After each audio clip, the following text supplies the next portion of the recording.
Sebelum kita lanjut, jangan lupa subscribe dan nyalakan lonceng notifikasinya agar Sobat Maya Sweet Friend menjadi yang pertama mendapatkan informasi terupdate dari Bunda Maya IBN. Halo adik-adik, ketemu lagi ya dengan Bunda Maya IBN. Adik-adik, di hari yang baik ini Bunda Maya mau bercerita tentang dongeng cerita rakyat Bali, yaitu legenda Wisnu Kencana. Pada zaman dahulu di Pulau Bali hiduplah seorang resi sakti yang bernama Resi Kasyapa dan memiliki dua orang putri. Putri yang pertama bernama Kadru dan putri kedua bernama Winata. Suatu hari Resi Kasyapa memberikan kedua putrinya masing-masing sebutir telur berwarna putih yang besar. Kadru dan Winata, jagalah telur-telur itu. Apapun yang menetas kalian harus rawat seperti anak sendiri, ucap Resi Kasyapa kepada kedua anaknya. Siap ayahanda, jawab Kadru dan Winata. Setelah beberapa bulan telur-telur itu pun menetas.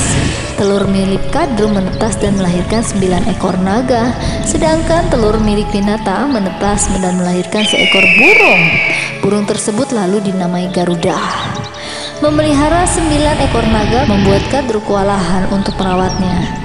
Setiap hari 9 ekor naga tersebut ribut dan berlari ke sana kemari.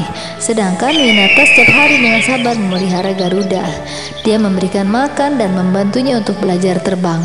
Rasa dengki selalu menghinggapi manusia yang berhati buruk. Demikian juga dengan Kadru. Setiap hari dia melihat Winata tidak kerepotan merawat Garuda. Kadru pun merasa dengki. Ia pun mencari rencana jahat agar Winata mau merawat 9 ekor anak naga miliknya. Keesokan harinya Kadru pun menemui ayahnya. Ayahanda, seumur umur baik saya maupun adinda Winata belum pernah melihat kuda ucai suara. Bagaimana ayahanda berkenankah mendatangkan kuda ucai suara kemari agar kami bisa melihatnya? Ucap Kadru kepada ayahnya. Resi Kasyapa pun menjawab, baiklah, besok aku akan panggil kuda uci suara kemari. Setelah menemui ayahnya, Kadru kemudian menemui adiknya Winata.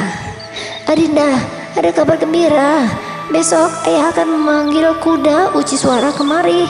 Selama ini kita belum pernah melihat kuda yang bisa terbang, ucap Kadru kepada Winata. Wah, benarkah? Selama ini kita hanya mendengar namanya, tapi belum pernah melihat wujud aslinya. Begitu jawab Winata kepada kakaknya. Nah, bagaimana kita main tebak-tebakan saja?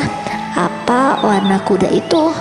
Tapi kalau kalah kamu harus mematuhi perintah yang menang. Bagaimana? Ucap Kadru. Winata pun menyetujui usulan kakaknya. Kadru menebak dengan warna hitam, sedangkan Winata menebak warna putih. Kadru lalu menemui anak-anak naganya. Aduh, ibu, warna kuda itu putih, jawab salah satu dari anak naga itu. Tahu dari mana kamu kalau warna kuda itu putih? Tanya Kadru. Tadi aku bertanya kepada kakek Resi Kasyapa. Wah, pasti ibu kalah, ucap anak naga itu. Kadru yang mendengarnya pun marah, lalu dia memerintahkan anak-anaknya untuk mencegah kuda ucai suara sebelum datang dan menyerangnya dengan semburan api sehingga warna kuda menjadi hitam. Keesokan harinya, ketika masih dalam perjalanan tanpa disadari, ucai suara 9 naga menyeburkan apinya. Akibatnya tubuh ucai suara berubah menjadi yang awalnya putih menjadi hitam legam. Kuda ucai suara pun sampai di rumah Resi Kasyapa. Lihatlah Dinda, warnanya hitam. Nah, mulai sekarang kamu harus memenuhi semua perintahku, ucap Kadru kepada Winata. Setelah itu sesuai perjanjian, Winata harus mengurus 9 ekor naga. Sedangkan Kadru setiap harinya hanya bermalas-malasan. Selama bertahun-tahun Winata harus memelihara 9 ekor naga tersebut. Suatu ketika Garuda yang sudah tumbuh besar bertanya kepada ibunya Winata. Ibu, kenapa harus repot-repot mengurus 9 ekor naga itu? Padahal mereka kan bukan anak-anak ibu, tanya Winata kepada Winata. Winata mulai menceritakan asal-usulnya hingga dia terpaksa mengurus 9 ekor naga milik Kadru. Garuda yang mengetahui hal tersebut menjadi sangat marah. Lalu dalam keadaan marah itu, Garuda langsung menghampiri ke 9 naga itu. Mereka bertarung dengan sangat dahsyat. cakar Garuda yang sangat kuat dan bisa terbang mampu mengalahkan 9 ekor naga tersebut. Burung itu berhasil melukai para naga itu, bahkan sisik-sisiknya yang melindungi tubuh naga sampai terkelupas. Lalu datanglah Kadrul menghampiri mereka semua. Wahai Garuda, walaupun kamu sudah mengalahkan anak-anakku itu, tidak membuat ibumu menjadi bebas. Jika kamu ingin ibumu bebas, kamu harus membawa Tirta Amarta dan kau berikan kepada anak-anakku, ucap Kadrul kepada Garuda. Garuda pun menyanggupi permintaan Kadrul. Tirta Amarta merupakan air keabadian. Siapapun yang meminum air itu, walaupun hanya setetes, maka ia akan hidup abadi. Garuda lalu terbang menjelajahi 7 samudra mencari Tirta Amarta. Selama berhari-hari, air keabadian yang dicarinya tidak dapat ditemukan, hingga sampai akhirnya Garuda bertemu dengan Dewa Wisnu. Hai burung-burung, sudah berhari-hari kamu menjelajahi 7 samudra. Sebenarnya apa yang kamu cari? Tanya Dewa Wisnu. Garuda menjelaskan tujuannya mencari Tirta Amarta. Ternyata Dewa Wisnu dapat memberikan air tersebut. Namun dengan syarat Garuda harus menjadi tunggangan Dewa Wisnu. Garuda menyetujui syarat dari Dewa Wisnu, lalu ia kembali pulang untuk menemui Kadru dan memberikan air Tirta Amarta yang diberikan oleh Dewa Wisnu. Wah, kamu berhasil menemukan Tirta Amarta. Dengan ini aku bebaskan ibumu, kata Kadru.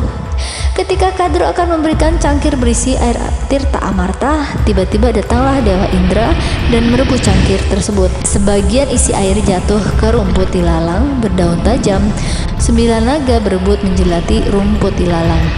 Namun sayang, rumput ilalang yang berdaun tajam membuat lidah naga terbelah menjadi 2 di tengahnya. Itulah hukuman kalian yang membuat serakah dan suka memperbudak orang lain.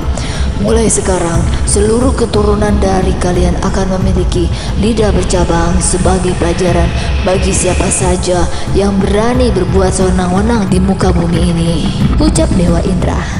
Garuda pun memenuhi janjinya kepada Dewa Wisnu dan mengantarnya ke seluruh penjuru bumi dan langit. Sejak itulah sang Garuda kemudian dikenal dengan julukan Garuda Wisnu Kencana. Kegigihan membebaskan ibunya dari perbudakan mengilhami para pendiri bangsa ini. Mereka menggunakan burung Garuda sebagai simbol negara kesatuan Republik Indonesia.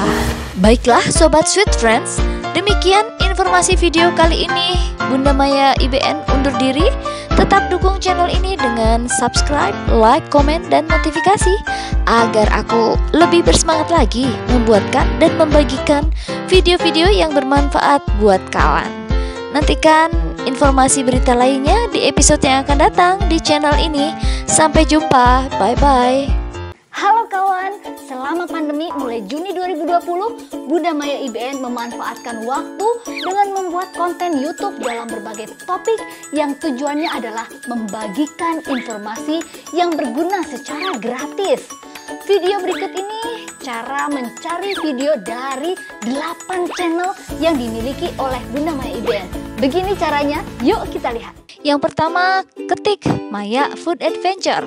Setelah itu akan keluar list dari 8 channel yang Bunda Maya miliki. Kalian bisa pilih channel yang kalian mau tonton. Misalnya Maya News TV. Bila kalian ingin lihat videonya yang Maya News TV punya, klik video dan di sana ada deretan video yang kalian bisa tonton. Kita akan kembali ke halaman yang sebelumnya dan kalian masih bisa pilih yang lain. Misalnya kita mau coba lihat Maya Interesting Story, kalian bisa klik videonya dan di sana banyak list video yang kalian bisa pilih. Kembali lagi ke Maya Food Adventure sebelumnya dan coba kalian pilih lagi yang paling kalian mau. Oh, aku ingin klik Televisi Anak Indonesia. Di sana ada list videonya, di sana ada pilihan dan kalian bisa lihat apa yang kalian mau lewat list video yang kita miliki. Kembali lagi ke channel yang sebelumnya. Bila kalian ingin lihat dongeng dan lagu anak, kalian bisa klik Bunda Maya IBN. Di situ akan ada list videonya dan kalian bisa pilih apa yang kalian suka.